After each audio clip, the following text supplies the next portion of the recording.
జోగి భాగవతం బయటపెట్టిన కోడలు. ఇక రాజకీయ సమాధేన వివరాల్లోకి వెళ్ళినట్లయితే మాజీ మంత్రి జోగి రమేష్ ఆయన కుటుంబ సభ్యులపైన కేసు నమోదైంది గత రాత్రి ఇబ్రహీంపట్నం పోలీస్ స్టేషన్ పరిధిలో. సో ఇంతకీ ఏం జరిగింది, కేసు ఎందుకు నమోదైంది, ఎంతమంది మీద నమోదైంది, ఏ కేసులు అవి, మరి ఏం జరగబోతుంది అనే అంశాలు ఈ వీడియోలో మీకు వివరించే ప్రయత్నం చేస్తా. ఇక వీడియోని ఎక్కడ స్కిప్ చేయకుండా చూడండి. వివరాల్లోకి వెళ్ళినట్లయితే మాజీ మంత్రి జోగి రమేష్ మాటలు చూస్తే కోటలు దాటుతాయి, స్పీచ్లు చూస్తే బూతులు ఉంటాయి.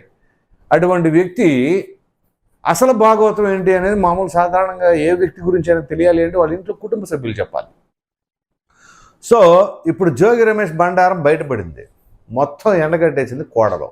ఇంతకీ ఏం జరిగింది ఏంటి అంటే మొన్న 2025 మే 28వ తేదీన అంగరంగ వైభవంగా జోగి రమేష్ పెద్ద కుమారుడైనటువంటి జోగి రాజుకి వివాహం చేశారు.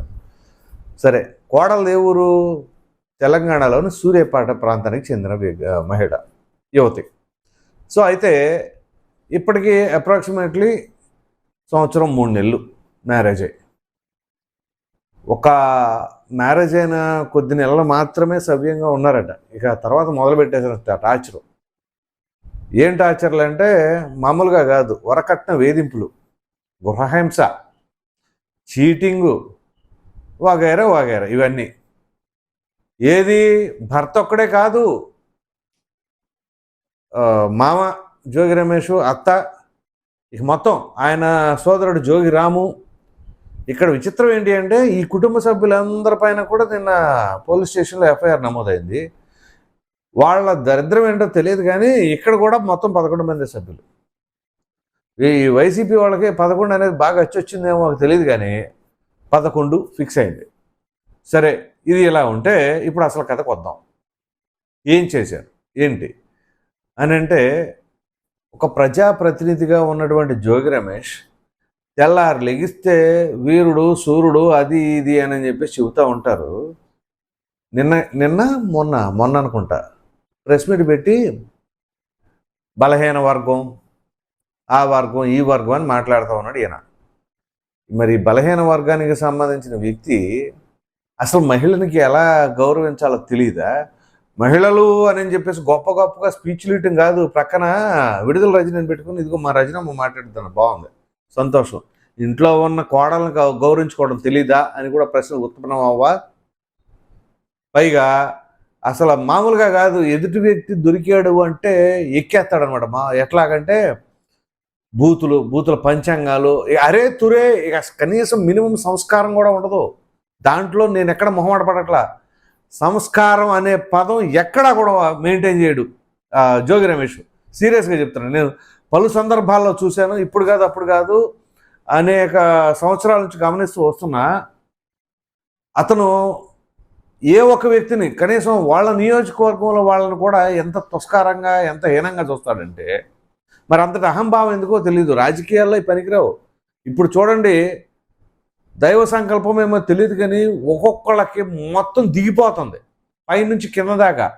మీరు గమనించండి, ఇవేవి కూడా అధికార పార్టీ వాళ్ళు ఏదో చేసిందేం కాదు. ఇంకా నయం వాళ్ళ కోడలు కూడా టీడీపీ అని అండేవాళ్ళు ఒకళ్ళ బహుశా, లేకపోతే రేపు ఏమైనా అంటారేమో, అన్నీ అంటారు వీళ్ళు. మరి ఆ టీడీపీ వాళ్ళు అనుకున్నప్పుడు మరి సంబంధం ఎట్ట కలుపుకున్న వాళ్ళని కూడా ప్రశ్నలు ఉత్పన్నమవుతుంది. సరే, అలా ఉంచితే ఈయన పైన నమోదైన కేసులు, ఈయన కుటుంబ సభ్యుల పైన డొమెస్టిక్ వైలెన్స్, వరకట్న వేధింపులు చూడండి ఎంత దారుణం. చీటింగ్, మరి చీటింగ్ కేసులు ఎన్ని. తను మ్యారేజ్ అయిన తర్వాత కొద్ది నెలలు మాత్రమే అలా నడిచిందంట కాపురం. ఇక అక్కడి నుంచి టార్చర్ మొదలంట. ఏ తరహాలో? ఆ రాఖీ సినిమాలో జూనియర్ ఎన్టీఆర్ చెల్లెలుగా చేసి చూసారా, ఆ చెల్లెలు అనిపిస్తుంది చూసారా, ఆ టైప్లో అక్కడ వాళ్ళ ఎఫ్ఐఆర్ నమోదయ్యింది కనుక చూస్తే సేమ్ యాజ్ ఇట్ ఈస్గా ఎన్టీఆర్ చెల్లెల్ని ఎలా టార్చర్ పెట్టేశారో ఆ రకంగా. ఇంకా విచిత్రమైన విషయం చెప్పంటారు, అసలు ట్విస్ట్ అంతా ఇక్కడే ఉంది.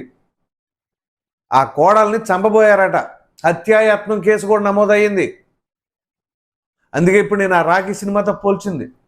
ఆ సినిమాలో ఆ అమ్మాయిని పెట్రోల్ ఏదో పోసి తగలబెట్టేస్తారు అనుకుంటా, ఆ చెల్లెలు క్యారెక్టర్ చేసిన అమ్మాయిని. ఇక్కడ కూడా ఇట్లాంటిది ఏదో హత్యాయత్నం అటెంప్ట్ చేశారట. ఆమె చెప్పింది. షీఈస్ వెల్ ఎడ్యుకేటెడ్ లేడీ, ఒక మంచి ఉన్నత స్థాయి కుటుంబం, రాజకీయ నేపథ్యం ఉంది, బ్రహ్మాండం అని అనుకుంటే డబ్బులు తీసుకురా అంటారు. ఇప్పుడు అధికారం చేతిలో లేదు కదా, డబ్బులు మెదలట్లేదేమో. దానితో ఈ కల్తీ మద్యం అవి ఇవి మొత్తం బయటపడేసరికి ఇప్పుడు ఏం అర్థం కావట్లేదేమో. ఇసుకలు లేవు, ఆ బూడిద ఉంటుంది, ఏది ఇబ్రహీంపట్నంలో బూడిద ఏదో ఉంటుంది అక్కడ, కొండపల్లికి సంబంధించిన బూడిద. ఆ బూడిద కోసం పుట్టుకుంటూ ఉంటారు. అందుకని చాలామంది అంటూ ఉంటారు జోగి రాసుకుంటే బూడిద రాలేదు అన్నట్టు, దానికి తగినట్టుగానే అట్లాగే ఉంది అక్కడ బూడిద అని చెప్పేసి అని. సో ఈ తరహాలో ఇప్పుడు ఆ కోడల రూపంలో ఇవన్నీ కూడా బయటపడినాయి. వీళ్ళ అసలు ఒరిజినల్ రోల్ ఏంటి, ఒరిజినల్ క్యారెక్టర్ ఏంటి, వీళ్ళకి ఇప్పుడు ప్రజల పట్ల ఏ రకంగా ఉంటుంది అనేది అర్థం చేసుకోండి. ఇంట్లో కుటుంబ సభ్యుల్ని సరిగ్గా చూసుకొని వెళ్ళిన వాళ్ళు వచ్చేసి ఇక్కడ చేస్తారు ప్రజాసేవ. ఓ ప్రక్కన వాళ్ళ నాయకుడికి సంబంధించి ఎటువంటి ఆరోపణలు ఉన్నాయో తెలుసు కదా. తోడబుట్టిన చెల్లి కన్నతల్లే వదిలేశారని చెప్పేసి వాళ్ళ ప్రత్యర్థి పార్టీలు ఎండగడుతూ ఉన్నాయి. ఇప్పుడు దానికి తగినట్టుగా ఇంకో వజ్రాయుధాన్ని తీసుకొచ్చి జోగి రమేష్ అందించాడు. ఇప్పుడు జోగి రమేష్ పరిస్థితి ఏంటి అంటే దాదాపుగా రాజకీయ సమాధి అయిపోయిందని కూడా అభిప్రాయపడుతూ ఉన్నారు. ఎందుకు అని అంటే ఎటువంటి మచ్చ లేనివాడు దేనికైనా అర్హుడే. జోగి రమేష్ లాంటి వాడు వెళ్ళి మాజీ ముఖ్యమంత్రిగా ఉన్నప్పుడు చంద్రబాబు నాయుడు గారి ఇంటిపైన దాడికి వెళ్ళాడు అంటే మనం ఎక్కడా చిక్కకుండా ఉండాలి. ఆ అవకాశం కూడా ఈ కూడా తెచ్చు వాళ్ళకి, అప్పుడే ఇట్లాంటివి చేయాలి. ఇప్పుడు మన వెనకాల తట్టడి పెట్టుకొని డ్రాబ్యాక్స్ ఇప్పుడు చంద్రబాబు నాయుడు గారి ఇంటిపైకి వెళ్ళింది కానీ, లేదా పవన్ కళ్యాణ్ గారిని, చంద్రబాబు నాయుడు గారిని, లోకేష్ గారిని సింగులర్ పదాలతో మాట్లాడటం కానీ, దూషించడం కానీ, ఆ పదజాలాలు వాడిని కానీ ఇవన్నీ ఇప్పుడు రివైజ్ చేస్తారు. రివైజ్ చేసి అవి అవి వడ్డీతో సహా చెల్లిస్తారు అని కూడా చాలామంది అభిప్రాయపడుతున్నారు. అదే పాపాలు ఎప్పుడు ఊరకనే పోవు, కర్మ అనేది తిరిగి రాకుండా ఉండదు అని చెప్పేసి అనే దానికి నిదర్శనమే ఇప్పుడు తాజాగా జరుగుతున్న ఘటనలో. ఈ ఒక్క జోగి రమేష్దే కాదు, ప్రతి ఒక్కరు ఇప్పుడు దాదాపుగా మాజీ మంత్రులు, మాజీ స్పీకర్లు మొత్తం అందరి చట్టాలు బయటపడతా ఉన్నాయి. సో దీంట్లో ప్రభుత్వం ఏమీ చేయట్లేదంటే ప్రభుత్వం ఏమి చేయకుండా వీళ్ళందరూ వీళ్ళు స్వయంకృతాపరాధం అంటారు చూసారా, సెల్ఫ్ గోల్స్. ఇప్పుడు మామూలుగా వల వేస్తే చేప పడతాం వేరు, ఎగురుకుంటూ వచ్చి ఆడు గేలంగా ఎగురుకోవడం వేరు. ఆడు గేలం కూడా ఇట్లా పక్కన పెట్టుకుని కూర్చున్నాడు అనుకోండి, ఇదే వచ్చి గట్టును పెట్టింది అనుకోండి చేప, ఇంకేం చేస్తే వచ్చి పట్టుకుపోతాడు. అలాంటి పరిస్థితి ఉంది ఇప్పుడు. సో ఇప్పుడు ఆ కోడలు నమోదు చేసిన కేసు ఎంత సివియర్ అంటే చాలా సివియర్గా ఉంటుంది.